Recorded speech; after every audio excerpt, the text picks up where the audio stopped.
Hi, welcome back to NextGen Picks. Stop scrolling. Seriously, stop. Because if you bought a TV in the last 12 months, there's a very real chance you overpaid.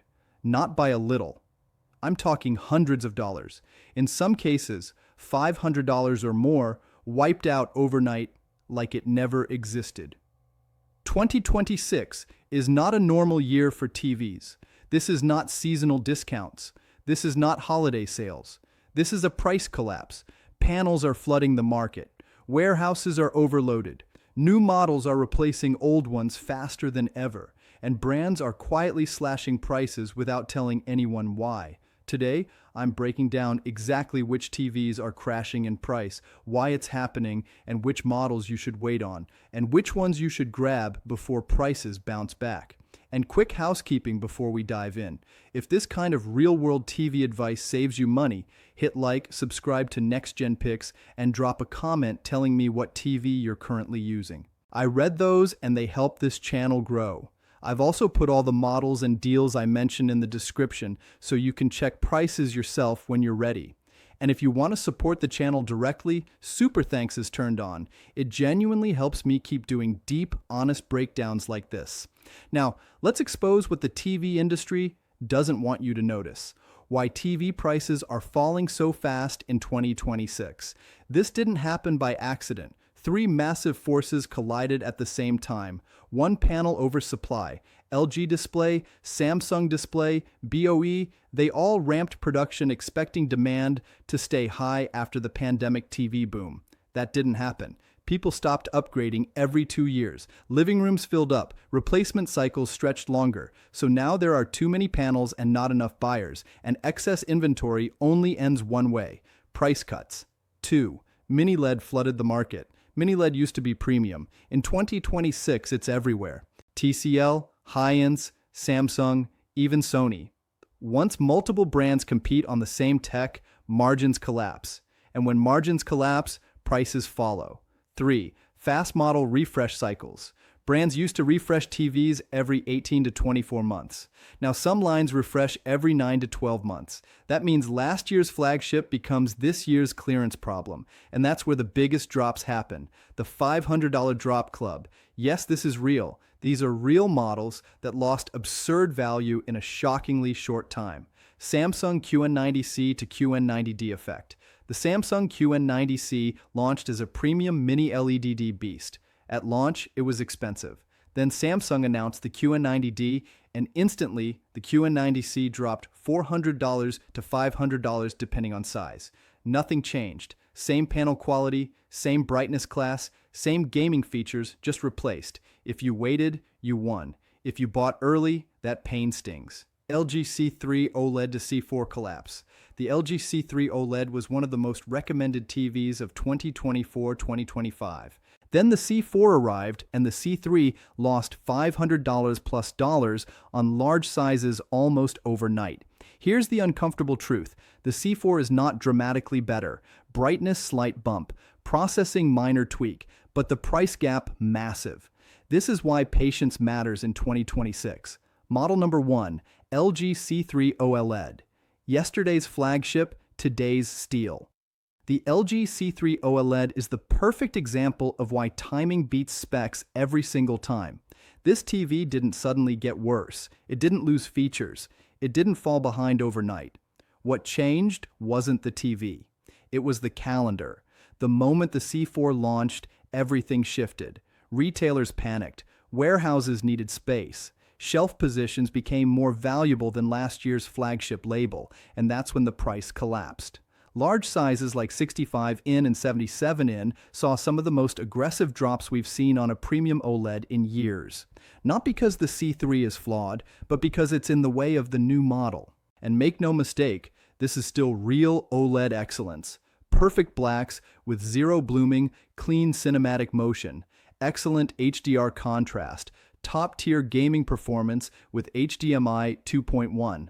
At today's prices, the C3 makes far more sense than it ever did at launch, which leads to the first hard lesson of 2026. Never buy an OLED at launch price. Wait and let the market do the work for you. Model number 2, Samsung QN90C. The mini LED that got replaced too fast. Samsung's QN90C didn't fail. It didn't age poorly. It didn't get exposed by better tech. Samsung simply replaced it. And in the TV world, that's often worse than being bad, because the moment Samsung announced the QN90D, the QN90C became a problem, not for buyers, but for retailers. Shelves needed clearing. Inventory needed moving. New SKUs needed spotlight space. So prices quietly fell, and that's where the opportunity appeared. Let's be clear, this TV is still a beast, blinding mini-LED brightness that crushes daylight. Elite anti-glare performance for sunny rooms. Outstanding sports clarity and motion handling. Excellent gaming support with HDMI 2.1 and low input lag. Nothing about the QN90C suddenly stopped working. What changed was timing, not performance. For bright living rooms, open layouts, daytime TV, sports, and news, the QN90C at its post-drop price is an absolute monster deal. Just remember the rule. At launch, it was expensive. After replacement, it's smart money. This isn't a downgrade. It's a discount created by impatience. Model number 3, Sony X90L, the sleeper that crashed slowly. Sony doesn't panic. Sony doesn't chase flash sales. Sony lets prices breathe until inventory starts whispering instead of moving. The X90L is a perfect example of how Sony discounts really happen. This TV didn't tumble overnight. There was no dramatic clearance banner, no loud final sale moment. Instead, the price slowly bled downward month by month, quietly, deliberately. Retailers held the line at first because the X90L sells on reputation, Sony's processing, Sony's motion handling, Sony's consistency. But as newer models rolled in and warehouse stock piled up, reality kicked in, and then the drop started. Not flashy, but meaningful. Here's why that matters. Sony TVs age better than almost anything else on the wall. 1. Industry-leading motion processing that keeps sports clean. 2. Excellent upscaling that makes cable and streaming look better. 3. Natural colors that don't oversaturate or fatigue your eyes. And 4. Consistent performance year after year, not just at launch. The X90L was never about extreme brightness or spec sheet flexing. It was built to watch comfortably for hours. That's why when Sony discounts happen, they're often worth more than louder deals from other brands. Because you're not buying hype on clearance, you're buying maturity at a better price. The X90L didn't crash because it was weak. It slipped because it waited too long to be noticed. And for buyers who value motion, realism, and long-term comfort, this is exactly the kind of quiet price drop you should be paying attention to. Model number 4, TCL QM8. Mini LED killed its own value. The TCL QM8 was a problem for the industry the moment it launched. Why? Because it delivered near flagship mini-LED performance at a price that made Samsung and Sony uncomfortable. We're talking extreme brightness, aggressive local dimming, huge screen sizes at mid-range pricing. At launch, the QM8 felt like a steal. Then TCL did what TCL always does. They replaced it fast. New revisions, tweaked SKUs, silent refreshes, and suddenly retailers were sitting on old QM8 stock, new QM8 variants, competing TCL models cannibalizing each other. That's when prices fell hard. 65-in and 75-in QM8 models quietly dropped $400 to $600 depending on region. Nothing broke, nothing failed, nothing changed visually, but perception changed, and perception drives price. Right now, older QM8 units are some of the best brightness per dollar TVs you can buy if you don't care about owning the newest badge. Model number 5, Hisense U8K U8 series. Victim of its own success. Hisense has a strange problem in 2026. They're too good at undercutting the market. The U8 series didn't just compete. It embarrassed TVs that cost hundreds more. Mini LED brightness that punches you in the face. HDR highlights that actually look like HDR. Specs that on paper made premium brands uncomfortable. For the price, it felt unfair. And that's exactly where the problem starts. Every single year, Hisense does the same thing. U8 to U8K to U8N to next revision.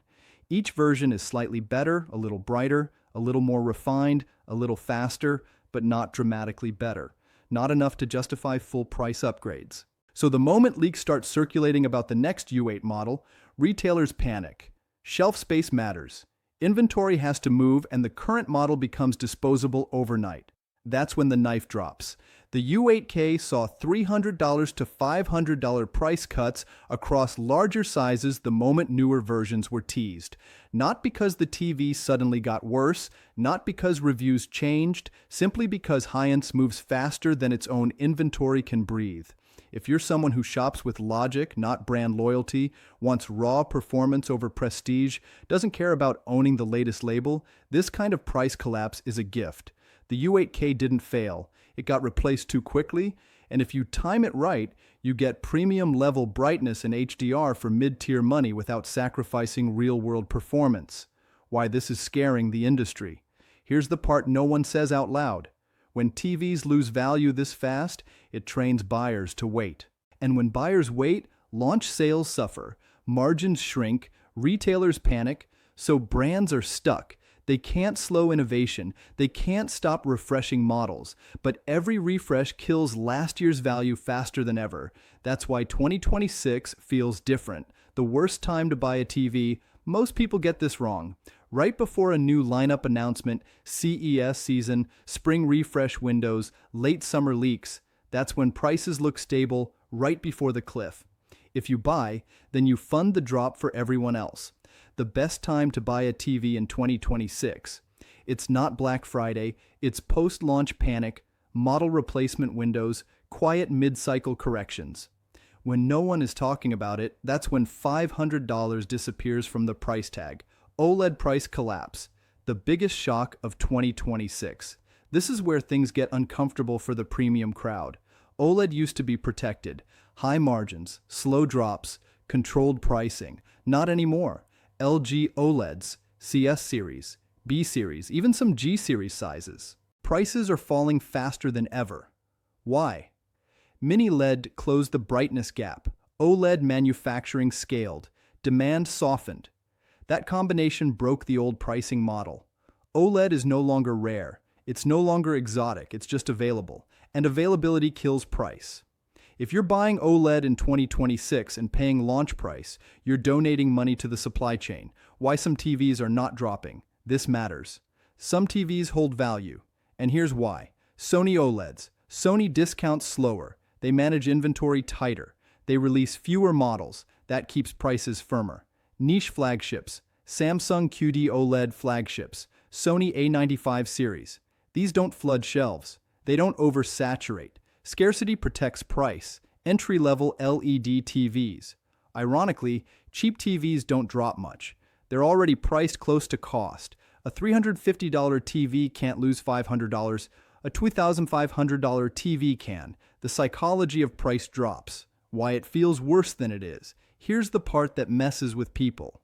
A TV doesn't get worse when its price drops, but emotionally, it feels like it did. You didn't lose picture quality. You didn't lose features. You lost timing.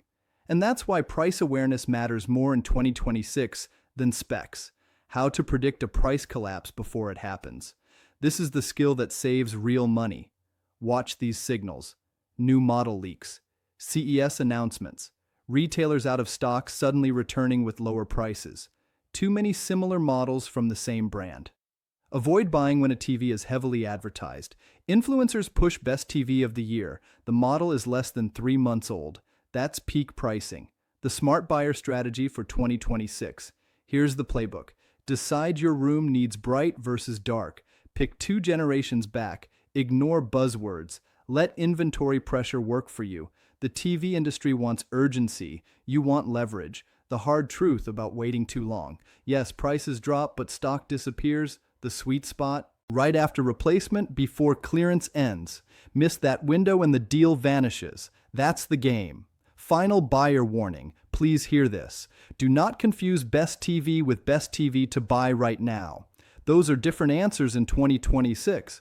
Final verdict. The real reason prices are collapsing. TV prices aren't collapsing because TVs are getting worse. They're collapsing because too many models, too much supply, too little patience from brands. This is a buyer's market. If you move smart, you win. If you rush, you fund someone else's discount. If this breakdown saved you from overpaying or at least made you pause before clicking buy, hit like, subscribe to NextGen Picks, and drop a comment telling me which TV you're watching right now or planning to buy. I read those and I reply to as many as I can. I've linked all the models we talked about in the description, so you can check current pricing when you're ready. No pressure, no hype. And if you want to support the channel directly, Super Thanks is turned on. It genuinely helps me keep doing deep, honest breakdowns like this. Because in 2026, the smartest TV upgrade isn't the newest one. It's the one you bought at the right time for the right price and then never thought about again. No regret, no price checking later. Just a great screen quietly winning every day.